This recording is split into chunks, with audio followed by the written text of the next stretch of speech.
Myanmar jail दा मितई मसा अमा लेखिद्रे म्यांमार गी काले यमखो जेल दा मतम चांगना लेरंबा मितई मसा अमा ngarang म्यांमार गी काले हॉस्पिटल दा लेखिद्रे हाइरी लेखिद्रबा मियो एदुदी लेफ्राकपम पुक्चाव अपोकपा लेफ्राकपम मेगो अपोपी मोनी लोइनबीगी मिंगना गंगा कवी मोरे वार्ड नंबर 4 मनुंग चना लेबा मोरे प्रेमनगर लेकाइदगिनी महाकी असि बहजांग अदु लौबा यागनी हाइना म्यांमार ऑथोरिटी ना खंगलगली हाइरी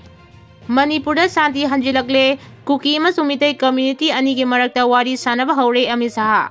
मणिपुर तमना तमना शांति हंजिलकबा हौरे खुथोंनरिबा कुकी मितई कम्युनिटी अनी के मरक्ता वारी सानब हौरे हाइना union home minister Amit Shah ना ngarang राज्य सभा दा खंगनख्रे union ministry of home affairs MHA की थबक थौरम सिंगी मतंग दा राज्य सभा दा खनरकबा मतमदा मथकी वाफम असी यूनियन होम मिनिस्टर ना मथकी वाफम असी फोंदोकलदुना महाक ना हाय कुकी मितई अनी के मरक्ता उंखनरिबा असी वारी सानदुना अथुबा मतमदा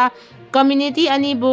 नक्सिन हनबा ngamgani हाइबगी थाजबा लै अमदी मथंगी चयोलदा मणिपुर प्रेसिडेंट रूल तंकिबगी प्रोक्लेमेशन की टेबल हाउस दा पुथोकबा मतमदा हेना कुपा मणिपुर की फिबम की मतंगदा वारोल चिंग थमगनी हाइनजु फोंदोखी महाक ना हाय मणिपुर प्रेसिडेंट रूल थमबगी वाफम हाउस दा अयाबा पिबियु मणिपुर हौजी शांति की पुंसिदा लाकबा हौरे मुंगनरिबा कम्युनिटी अनी के मरक्ता वारी सानबा हौरे हाइबगी थाजबसु यूनियन होम मिनिस्टर ना थमकी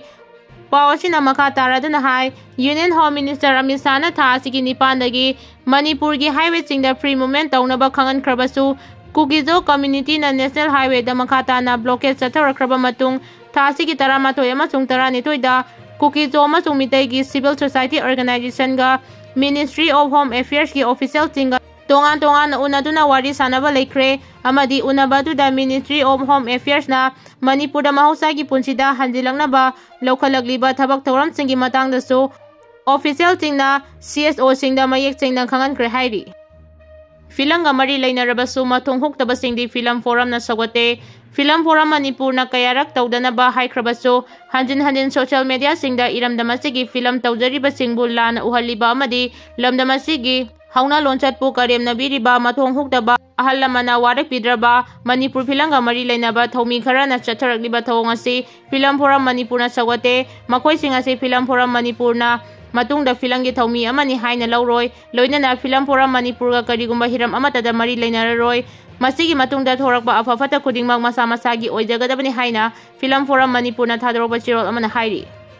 कोंगपाल दा खना चैनबगी थौदोकता पांबैना लुचिंगबा UNLF की केडर मरी सोकले नाकल अनिमक्तगी नोंमै मरु खरा कापगी रिपोर्ट फंगले police ngasi numidang Manipur Police Control Room dagi thadorba chirol amana haibada ngasi arambai tengol AT gi miyoi 15 kunlomna Kongpal thongmana ki Kongpal chingabam lekai da leiba pambaina lusingba UNLF ki thomini haiba irengbam Nandakumar Elias Donsana chahi yangkai taru ki yumda changchil lakpadagi nakal ani gi marakta khana chaina bathokre thawdogasi da pambaina lusingba UNLF ki kedar mari chaina singbana panba yauna soki aduga nakal ani maktagi nongmai maru khara kapki bagi report su fangle hairi khudakta thawdog thokpam da security forcing sanction ki lal holup asigi kedar mari detain tawraga laing nabagi da hospital da buki makoi kudong thibagi wangmada leire amasung makoi da sokli basi nongmai maruna singbana natte haina su phongdoklagli makhadana arambai tengol unit 17 kurai gi office da race thabada hunting boot mari 4-wheeler ahum BP helmet ama BP jacket ani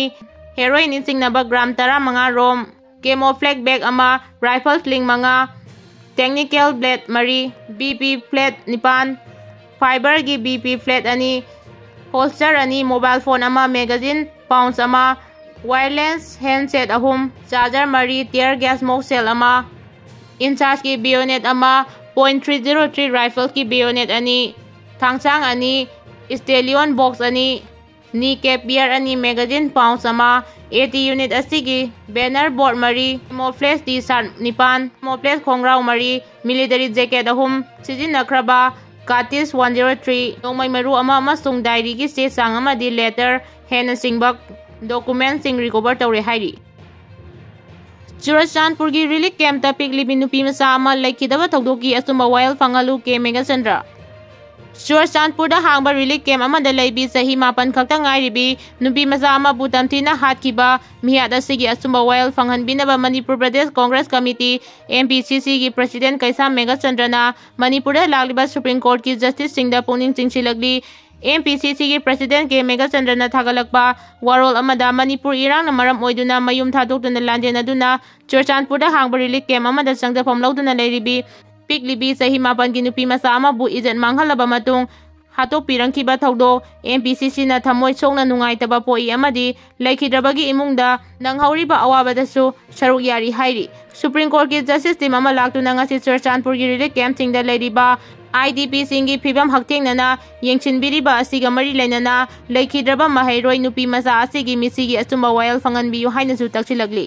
Mahaki warol aduna makha taraduna Manipurda chahi ani fajilaglaba irang asina maram oiduna ngasi fawba relief camp singda sangdafam lauduna leiriba nupi angang amadi ahalna chingba awaba kaya mayoknariba phibam asi Prime Minister na Manipurda atuba matanda laktuna yengchinbiyu President rulgi Makada leiriba state asida relief camp ta leibi piklibi nupi masa amabu izat manghalaga tamtina hatok piramlaba thawdok asigi matangda President natraga Governor na wafam amada Fongdoktaba laibak thibani masigi mathakta Union Home Minister na so wafam asida tumina aishili hairi misi asigi asumba wayal fanghanbinaba honabada National Commission for Protection of Child Rights NCPCR amasung Manipur Commission for Protection of Child Rights MPCPR na akan mamineng changbinaba su pungning chingsilagli MPCC ki President K. Megachandrana makhata na Prime Minister ki pungning chingsiladuna relief camp ta leiriba sing Kayam kuina namduna relief camp ta lehan khigadauri karamba matamda makoibu masa masagi mayumda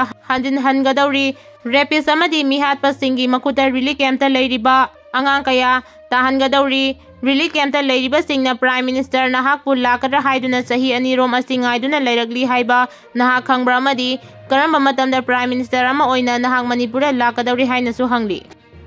Arambai Tengol ki PRO Robin Mangang khorakpam dagi belokotjage aikhoi sahi lising manga dagi leiraglaba ningthaupan malaibang ni haiduna pangmuk muktuna leibagi matam nate yam chengna hairabada khongyagi upul gumba karisu leitaba Kuki dagi fawba aikhoina tamjagadaba yamna leiri aikhoi gi chanabi soire nupi ayamba lamchat kamnare phi komnare yumhong toire hauna lonchat mang thakre apun bagi lingdel chukya yaudre Chawkhat Taurangda fail oire fertility rate pura down chatkre waikhugi culture nongma nomagi hengalagli masida ikoina ikaupongna muktaurisi kari ground no amukta haibirao mahangna makhata na hai hauji khwaidagi sawa hotel AI Burj Arab leiriba khwaidagi wangba tower AI Khalifa sariba UAE ina khunba chawkhatpa leibak ama oiramde samudrada palm semgalagliba Dubai city lairakraba Iran Iraq ising isawgum chawkhalagli Chahi lising manga heli haiduna ikaupong na laujariba midai purumna nongma nongmagi sautaragli mikha polaki luraba lai haraubagi thauramda ngasi barel chalibasi fajaribra masibu ipa ipuna thambiramba lai haraubadura masina taba atopa chautharakpagi khudam kaya amasu leiri haibagi loiba nairaroi luhongba chairauba ningol chakauba fajakraba lukraba chanabi kaya nongma nongmagi sidaragli honglagli masi khunai asigi afaba khudam dinatre haina fongdoki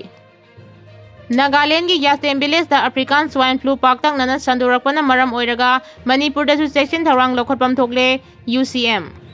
Manipur ga yumthang nariba Nagaland state ki Yastem village da African swine fever paktang nana sandurakli ba section tharang Manipur lenga ki mari leinaba department na lokhotbiyu awang sengmai area fauraga National Highway 39 Imphal Dimapur lambi asida ahing nungthil naidana sa yen pusilagli asina maram oiraga lamdam asongi sasan maru oina Ok loidariba laumi singda mi painaba pokhale maroina mapandagi puchilakpa sa yengi mari lainaba department na ningtina check tawbiyu haina United Committee Manipur UCM gi awang sengma unit ki chairman ayangmam Suresh na press thadroba chirol amana hairi chirol achina hai oriba phibam asida veterinary department Manipur na African swine fever asigi section thorang sing laumi singda Mayek sengna khangan biyu loinana awang sengmai amadi akoibada leiriba miyam laumi singdasu awareness bibi duna tangai fadaba section tharang sing pakhat piyu hairi